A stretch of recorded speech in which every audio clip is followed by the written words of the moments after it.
आपका व्यू है कि ड्यू प्रोसेस ऑफ लॉ होना चाहिए? आशा देवी जी, उस वक्त हम और आप टीवी पर थे, हमने आपसे ये सवाल उठाया था कि क्या जो हैदराबाद पुलिस ने किया वो सही है या गलत? मैं आज भी कहूंगी कि सही है, क्योंकि जिस तरह से हमारी जुडिशरी चल रही है, आप पीछे मत जाइए, लेकिन 10 साल से तो आप देख रहे हैं, तो मैं आज भी कहूंगी कि सही हुआ। मैं सर के बातों से समर्थन करती हूं इनका कि अगर सारी केस पुलिस पे ही जाती है तो पुलिस का यूनिफॉर्म होना जरूरी है, तो इसका कौन करेगा? अगर आपको यूपी से बिहार तक, दिल्ली तक, हैदराबाद तक लगता है कि पुलिस ने सही काम नहीं किया, तो आप इसको क्यों नहीं सही करते? आपके पास किस चीज की कमी है? जब निर्भया का घटना हुई थी, 13 में ही फंड बनाया गया था हजारों करोड़ का। उस टाइम से अब तक महिलाओं के सुरक्षा के लिए क्या हुआ? फंड से क्या हुआ है? दिल्ली में आज भी जब घटना होती है तो आज भी सीसीटीवी लगाने की बात होती है, लगती नहीं है।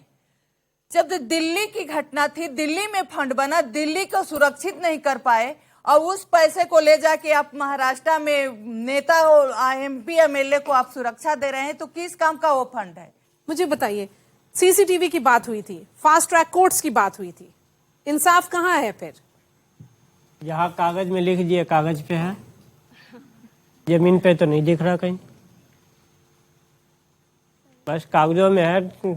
ये fast track court, juvenile court, पता नहीं क्या क्या है जो कागजों में है, बस वैसे तो दिख नहीं रहा कहीं। नेताओं के जेब में दिख रहा है, ऐसा नहीं दिख रहा है, वो सब दिख रहा है।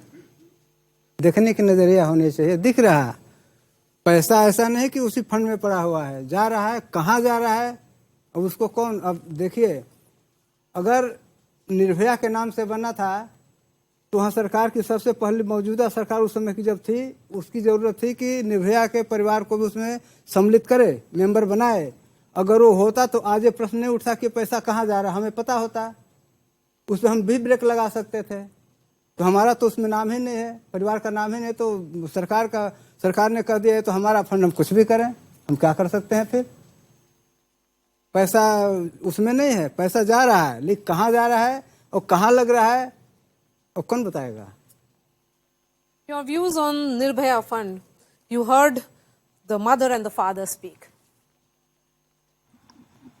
मैम, मुझे ये पूछना था कि जैसे कि एक जगह तो देखा कि पुलिस ने एक्टिवली काम किया और निर्भया को इंसाफ मिला, कई सालों बाद ही से, लेकिन इंसाफ मिला। लेकिन वहीं पे छावला केस में भी पुलिस का जो दूसरा रूप भी देखने को मिला, वहाँ पे जुर्म हुआ, लड़की की जान गई, लेकिन बेनिफिट्स ऑफ डाउट में लोगों को मुजरिम को छोड़ दिया गया। तो क्या मतलब कि जुर्म नहीं हुआ? क्यों उनको क्यों छोड़ा गया? आखिर यहाँ पे पुलिस की कमी है। अगर वहाँ पे सही से सबूत इकट्ठा करे जाते तो फिर जुर्म जो हुआ है उसका भी इंसाफ मिलता उस लड़की को। मैम, सिस्टम को यहाँ लोग कह रहे हैं, तो क्या सिर्फ ये सिस्टम की गलती है? सिस्टम को बनाता कौन है? समाज। सिस्टम आता कहाँ से है? समाज से। तो जब भी रेप केस आता है तो लोग ये कहते हैं कि अरे रात में घूमेगी तो क्या होगा, ऐसे कपड़े पहनेगी तो क्या होगा? Victim shaming. जी, तो जब तक ऐसा सब चलता रहेगा, और हमारा कानून कहता है कि 100 गुनहगार छूट जाए, एक बेगुनाह को सजा नहीं होनी चाहिए, तो ऐसे में फिर हम देख ही रहे हैं किरण नेगी को कितना इंसाफ मिला। आखिर जो 4 अक्यूज थे वो छूट ही गए, तो क्या कहाँ है इंसाफ? नहीं मिला उन्हें इंसाफ। तो ऐसे में एनकाउंटर नहीं किया जाएगा तो फिर क्या होगा? जैसा कि अभी इन्होंने कहा कि कपड़ों पे सवाल उठाए जाते हैं, तो चलिए माना कि हम थोड़ा मॉडर्न कपड़े पहनते हैं, लेकिन जो छोटी बच्चियों का रेप हो रहा है तो उन्हें कैसे कपड़े पहनाएंगे आप? उन्हें क्या साड़ी में बांध के और घूंघट में रखेंगे आप? Well said. That is so true. Yes, please. Ma'am, while we have talked about reforms in judiciary and legislative, do you think changes like bringing gender sensitization and sex education in school can also extract a positive change? मुझे आपसे ही सवाल पूछना है। आप 10 साल पहले, how old were you? 12. Was there any gender sensitization? Have you become more sensitive in the last 10 years? I think from media, but not from institution like colleges and schools. They haven't brought a robust system to bring those changes. You know, this point, I'm going to talk a little more about victim shaming. Maheshwari जी, यहाँ पर बच्चियां आपके साथ खड़ी हैं और उनका सवाल बस यही है कि जब आपकी लड़ाई शुरू होती है और 10 साल के बाद आपको लगता है कि इंसाफ ही नहीं मिला, तो फिर इंसाफ क्या है आपके लिए? इंसाफ यही है कि उनका पे अकाउंटर कर दो, यही इंसाफ है। बाकी समाज में बाकी और रह क्या गया फिर? जब सुप्रीम कोर्ट से इंसाफ नहीं मिलेगा तो आगे कहाँ जाएंगे हम लोग? मेन तो यही मुद्दा है ना कि जब सारी दुनिया के लोग सुप्रीम कोर्ट में आते हैं, हाई कोर्ट से, लोअर कोर्ट से, मतलब चलो सजा नहीं हुई तो हम वहाँ अपील डालते हैं, और वहाँ से ऐसी हालत होंगे तो उनको तो गोली मारना ही सही है फिर। जैसे हैदराबाद वाले केस में होता, ना उनके मम्मी पापा की दौड़ भाग हुई ना कुछ, और अब आराम से तसल्ली से तो है, चाहे बेटी नहीं है इस दुनिया में, वो कातिल भी तो नहीं इसमें। तो ये हम उसमें बहुत खुश थे कि ऐसे इनके साथ भी हो जाए तो सही है। ये तो सरकार हमें एक गोली मार दे ताकि ना हम केस लड़ेंगे ना मुजरिम तो जिंदा है, हमारे हमें कोई फर्क नहीं पड़ता। फिर आप एकदम नाउमीद हो गई हैं। नाउमीद तो अब सुप्रीम कोर्ट इतना बड़ा कोर्ट होता है और सबसे बड़ा होता है, वहां से नाउमीद की तो उम्मीद नहीं थी, पर होना पड़ा वहां से। अभी एक उम्मीद अभी बाकी है, तो देखे क्या होता है। नए जज साहब आए तो उन पर पूरा विश्वास है कि एक बार फिर से न्याय दिलाएंगे। इतनी दुनिया के आंसू लगेंगे तो फिर कहीं ना कहीं तो चूक हो रही, तो उसको थोड़ा तो देखना चाहिए। पुलिस की गलती है तो पुलिस को बोले, गलती तो हमें भुगत रहे ना, सजा तो हम भुगत रहे माँ बाप। तो पुलिस के करे, पुलिस की गलती है, लोअर कोर्ट की गलती है, हाई कोर्ट की गलती है, तो एक बार उनसे पूछते कि भाई दोबारा से मतलब वो करो, फाइल देखो क्या हो गया क्या नहीं हुआ।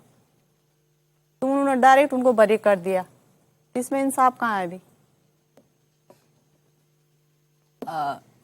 मैं बात कर रही हूँ लूप होल्स की। सीमा मौजूद हैं। जब फांसी का डेट पड़ रहा था तो जो हमारा दिल्ली जेल मैनुअल है उसमें ये आ रहा था कि उनका हक है कि वो रिव्यू करेंगे, क्यूरी करेंगे। ये भी लिखा है कि अगर एक केस में 4 मुजरिम है तो चारों को इकट्ठे फांसी मिलेगी अगर फांसी हुई है तो। लेकिन ये नहीं लिखा है कि नहीं वो क्यूरी इतने दिन में डालेंगे या इकट्ठे डालेंगे, जब मर्जी करेगा तब डालेंगे। उसी टाइम सवाल उठा था कि ये जो जेल मैनुअल में है कि वो अपने मर्जी से डालेंगे। उसी टाइम हम लोगों ने सवाल उठा कि ये जेल मैनुअल बदलना चाहिए। क्राइम उन्होंने किया, बेटी हमारी गई, लेकिन हम इंतजार कर रहे हैं कि उनका अधिकार खत्म हो तब उनका सजा मिले। ये हमारा सिस्टम है। इसी महीने के देखिए इतनी सारी घटनाएं हुई हैं। किसी पार्टी के भी बात करें, कोई भी एक बड़ा आदमी, मंत्री, एमपी या कोई भी आके इस पे जवाबदेही अपनी संभाली है? किसी ने बात की है? हमें तो बहुत दुख हुआ जब मैं सोचती थी कि चलो फांसी नहीं भी होगी, एटलीस्ट सजा तो होगी उनको। लेकिन जिस दिन छूट गए, मैं 2 दिन सोई नहीं। फिर मैंने इनको फोन किया, बात करी, पूरे द्वारका वालों ने इकट्ठे होके। आज 36वां दिन है, हम इनके लिए कैंडल मार्च करते हैं, आते हैं। ये भी कभी कभी काम होता है, नहीं आते हैं। मैं इनके लिए यही चैनल के माध्यम से सुप्रीम कोर्ट से रिक्वेस्ट करूंगी कि सुप्रीम कोर्ट दुनिया की बड़ी संस्था है और दुनिया भरोसा करती है। तो मैं भी एक माँ हूँ और मेरी भी बेटी इस दुनिया में नहीं है। मैं इनके लिए सुप्रीम कोर्ट से हाथ जोड़ के इस चैनल के माध्यम से मांग करती हूँ कि इनके केस पे रिव्यू हो गई है, हम लोग करवा दिए हैं, दोबारा से जांच हो और जो नए जस्टिस साहब आए हैं इनके फाइल को देखें और मुजरिमों को सजा दें और इनको इंसाफ। We are standing with you on that. I have some questions from the audience and some views from the audience, and then I'll give the final words to Seema. Please. मुझे Yes. जी. Ma'am, आज भी मतलब लोगों को 10 साल इंतजार करना पड़ता है इंसाफ के लिए, लेकिन इंसाफ कई लोग को मिल जाता है, कईयों को नहीं मिलता। हर मतलब पब्लिक को खड़ा होना पड़ता है कैंडल मार्च के लिए। मुझे लगता है कि सिस्टम को समझना चाहिए कि एक पेरेंट्स को कितना सफर करना पड़ता है उनकी लाइफ में। एक तो बेटी नहीं रही, यस मैम, और पूरे कोर्ट के कोर्ट चक्कर के काट चक्कर। काट के। मैम इनफैक्ट आज भी कहूँ तो मेरे पेरेंट्स इतना डरते हैं, मुझे यहाँ भी आने के लिए मना कर रहे थे कि रात का टाइम है, कैसे जाएगी, कैसे आएगी, मुझे चिंता है नहीं आना। मैम मैंने भी सफ़र किया है, कितना छेड़छाड़ किया जाता है लड़कियों के साथ, मैंने खुद सफ़र किया है, पर्सनली बता रही हूँ मैम। मेरे बोलिए, क्या did you go to the police?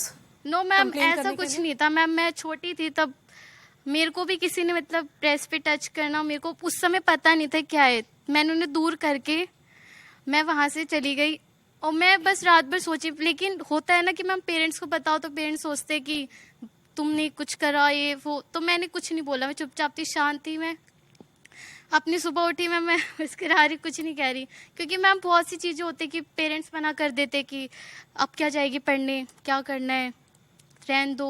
Ma'am ऐसे बहुत कुछ हुआ है, लेकिन फिर Yes. Ma'am Thanks for sharing your story because I think many women here would have gone through this at some ma'am stage. एक क्वेश्चन मेरा है, यहाँ पे इतनी सारी लड़कियां बैठी है, मैं उनसे पूछना चाहती हूँ कि ऐसा किस लड़की के साथ नहीं हुआ है कि उनके साथ थोड़ी बहुत छेड़छाड़ नहीं हुई है? सबके साथ हुई है, सब डरते हैं और सबके साथ। ये मेरा पर्सनल एक्सपीरियंस भी है, उन्होंने बोला I can very relate with that, क्योंकि मेरे साथ भी वो सेम चीज हुई है। इतनी वो सिचुएशन, इवन मेरे फैमिली रिलेटिव्स थे, उन्होंने मेरे साथ किया, लेकिन आज भी वो मेरे फैमिली में आते हैं ना तो मेरे पेरेंट्स कहते हैं, क्योंकि ये हमारे घर के एथिक्स हैं, बोलते पैर छुओ, उनके पैर छुओ जिन्होंने इतनी हैवानियत हरकत हमारे साथ करी है, उनके साथ हम कैसे पैर छू लें उनके? ये पर्सनल एक्सपीरियंस होता है।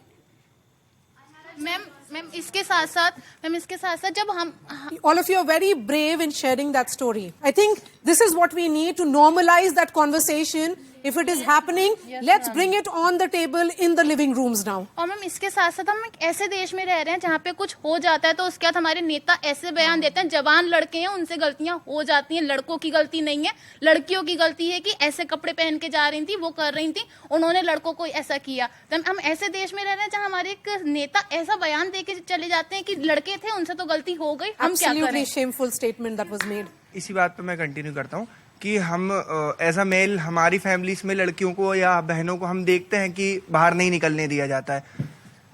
तो आप क्या स्टैंड लेते हैं फिर? मतलब किस लिए नहीं निकलनी, कि लड़कियां किन की वजह से बाहर नहीं निकल पाती हैं? लड़कों की वजह से नहीं निकलती है ना बाहर।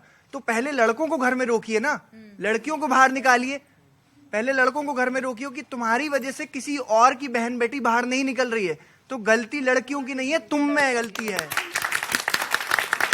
I hope you have communicated the same when such a decision was taken. और अगर आपकी फैमिली में किसी बच्ची के साथ ऐसा हुआ, आपने आई एम होपिंग कि आपने उस वक्त यही बात बोली अभी होगी। तक सिचुएशन आई नहीं है, पर अगर कभी आती है तो मैं स्टैंड लेने में बिल्कुल भी देर नहीं करूंगा। Please pass on the mic. मैं इसी पे कंटिन्यू करना चाहूंगी कि जब भी रात को या शाम के टाइम हम बाहर निकलते हैं, इवन हमारे पढ़ाई के लिए, कोचिंग के लिए, तो हमसे पूछा जाता है, इवन पापा पूछते हैं, पेरेंट्स पूछते हैं, मम्मियाँ पूछती हैं कि इस वक्त क्यों जाना है तुम्हें, अगर तुम्हें कोचिंग करनी है तो तुम दिन के टाइम में जाओ। तो वो अपने बेटों से क्यों नहीं पूछती है कि तुम लोग शाम को क्यों जाते हो, तुम लोग दिन में जाओ। तुम्हारी वजह से लड़कियां बाहर अनसेफ फील करती हैं। बिल्कुल सही कहा आपने। मैं ये बोलना चाहूँगी कि हम लोग हर चीज़ पे बात कर रहे हैं, सरकार को दोष दे रहे हैं, साथ ही साथ यहाँ पुलिस को भी दोष दे रहे हैं, हर चीज़ को दोष दे रहे हैं, लेकिन एक बड़ा समाज का हिस्सा है जो कि इसी चीज़ को सही ठहराता है, उसको शिक्षित करने पे कोई जोर क्यों नहीं दे पा रहा है। मतलब उनकी अगर सोच बदल जाएगी तो मुझे ये लगता है कि आधी से ज़्यादा परेशानियाँ ठीक हो जाएंगी। अगर हम लोग एक पेड़ जिसमें कीड़ा लग गया है उसकी सिर्फ डालियाँ काटेंगे तो मुझे नहीं लगता बगीचा ठीक होगा, उसे पेड़ को ही उखाड़ना पड़ेगा ना हम लोगों को। तो मैम केवल गुड टच और बैड टच लड़कियों के लिए क्यों, बॉयज को क्यों नहीं समझाया जाता कि कैसे बिहेव करना है, क्या एटिकेट्स होंगे आपके सोसाइटी में औरतों के प्रति, क्या जिम्मेदारी है आपकी? केवल लड़कियों को क्यों गुड टच और बैड टच के बारे में समझाया जाए? Again let me ask that same question. जब आपके परिवार में आपकी बहनों को के ऊपर रिस्ट्रिक्शंस लगता है तो क्या आप उस वक्त आवाज उठाते हैं या नहीं? मैम बिल्कुल। आप उठाते हैं? बिल्कुल मैम। जी, बहुत जरूरी है। Ma'am, what I feel is we need to stop this blame game that sometimes police is responsible for the wrongdoing, sometimes judiciary is lagging behind. We need to stop this game because we as a society are not here only to be a part of protest. We are also here to keep a check on our brothers, our son, our fathers कि वो रोज रोज क्या कर रहे हैं. We need to ask them, आज तुमने किसी के साथ गलत बिहेव तो नहीं किया? और अगर चलिए, किया वही है तो सवाल हम हमेशा पूछते हैं। वी नीड टू वो बॉयकॉट। जरूरत है उस सवाल की। Ashwini, quickly 30 seconds to you and then I will give the final words. Maria, जैसा मैंने शुरू में कहा कि चेक एंड बैलेंस किसी भी चीज में जरूरी है। लॉ है, लॉ के इम्प्लीमेंटेशन के साथ उसके अब्यूज और मिसयूज को प्रिवेंट करने के लिए, और जो अब्यूज और मिसयूज करने वाली अथॉरिटी है उसको अकाउंटेबल बनाने के लिए, और प्रोसेस पनिशमेंट ना बने ये इंश्योर करने के लिए यह जरूरी है कि टाइम बाउंड मैनर में agency, paralegal agency, prosecuting agency और साथ ही साथ एग्जीक्यूटिव एजेंसी काम करे। The entire process is also punishment, Seema. How has those 10 years been? Ma'am, सबसे इम्पोर्टेंट जितना भी हमारे जो भी स्टूडेंट्स हैं यहाँ पर, उन्होंने बिल्कुल सही क्वेश्चन राइज किया। हम बात कर रहे हैं कन्विक्शन की, पनिशमेंट की, लेकिन मुझे लगता है एज ए सोसाइटी हमें प्रिवेंटिव एक्शन लेने की सबसे ज़्यादा ज़रूरत है। क्यों कोई निर्भया बने, क्यों कोई नेगी बने, या क्यों कोई दिशा रेड्डी या श्रद्धा वालकर बने, ये माइंडसेट हमारी फैमिली के अंदर है। चाहे वो आप ताप हो या श्रद्धा के साथ जिन्होंने किया, या नेगी के साथ किया, या निर्भया के साथ किया, ये माइंडसेट कहाँ से आ रहा है? सारे बच्चों ने बिल्कुल सही क्वेश्चन रेज किया कि as a society, as a family member, जब हमारी बेटी वोकल होती है, उसके फादर डांटते हैं, उससे कहते हैं आप थोड़ा धीमे बोलो क्योंकि मैरिज करके ससुराल जाना है, आपकी मैरिज नहीं होगी। एक डेयरिंग फीमेल, एक इंटेलिजेंट फीमेल, एक वोकल फीमेल, उसको हम अपने घर में स्टॉप करें, वो कैसे सोसाइटी में जाकर के उन लोगों को फेस करेगी जो उसके साथ क्राइम कर रहे हैं। मी टू कैंपेन एक इस पूरे वर्ल्ड का बहुत बड़ा, पूरे सोसाइटी का फेस था कि इन रियलिटी क्या होता है फीमेल के साथ। बताया ना उस बेटी ने, बताया ना उस बेटी ने, इधर भी बताया ना। मैं भी हाथ खड़ा कर रही हूँ, मेरे साथ भी हुआ है ऐसे। मैं जब कॉलेज जाती थी, हर नुक्कड़ पे गांव के लड़के 4 खड़े हुए मेरे साथ बदतमीजी, हुटिंगबाजी करते थे। पीटा है अपनी लाइफ में करीब 25 लड़कों को। कितनी बेटियां, इनको पीटने की भी परमिशन मिलेगी? यहाँ तक पहुंचने के लिए इतनी बड़ी जर्नी है कि मैम, अगर हम हर स्टेप पर FIR दर्ज करें तो आज तक कम से कम 50 FIR दर्ज हो जाती। Final word to you. 10 साल हो गए, 10 साल में शायद I would have expected better reaction, better, thoughts from others, क्योंकि हम लोग को लग रहा था समाज बदल गया है, समाज बदल रहा है। अगर कुछ नहीं बदला तो फिर हम तो वहीं पर खड़े हैं जहां से हमारी शुरुआत हुई। बिल्कुल, आज भी जो भी बच्चों ने कहा बढ़िया है, लेकिन मैं तो यही कहूंगी कि चलो आज से ही शुरुआत करो। जो जो बातें आप लोगों ने कही है, कम से कम अपने से ही शुरुआत करो, अपने घर से शुरुआत करो, अपने कॉलेज से शुरुआत करो, तो शायद हम उम्मीद करेंगे कि नहीं, हमारा समाज बदलने की तरफ जा रहा है। क्योंकि ये बातें तो हम हमेशा करते हैं कि हमारा समाज, बिल्कुल समाज, हमारा सबसे दोषी तो हमारा समाज है, क्योंकि हमारे समाज में हो रहा है, हमारे पड़ोस में हो रहा है, हमारे घर में हो रहा है, बाप के बेटी के बीच में गलत हो रहा है, तो गलत तो हमारा समाज ही है। तो कहने का मतलब है कि कब तक हम इस पे बात करेंगे, कितने साल बात करेंगे? तो मैं आप लोगों के बात से सहमत हूं, लेकिन मैं यही कहूंगी कि जितने जने हैं, कम से कम आज से एक नई शुरुआत करिए। Absolutely. अपने क्लास में, अपने घर में, अपने परिवार में। Thank you so much. Thank you so much, and thank you to the audience. Let this conversation be normalized is what we are hoping for, because that year, 2012, was a watershed moment, an epoch moment for India, when the issues of crimes against women was centralized, a conversation which was needed, a conversation which began, and a conversation which is continuing. Thanks all for watching.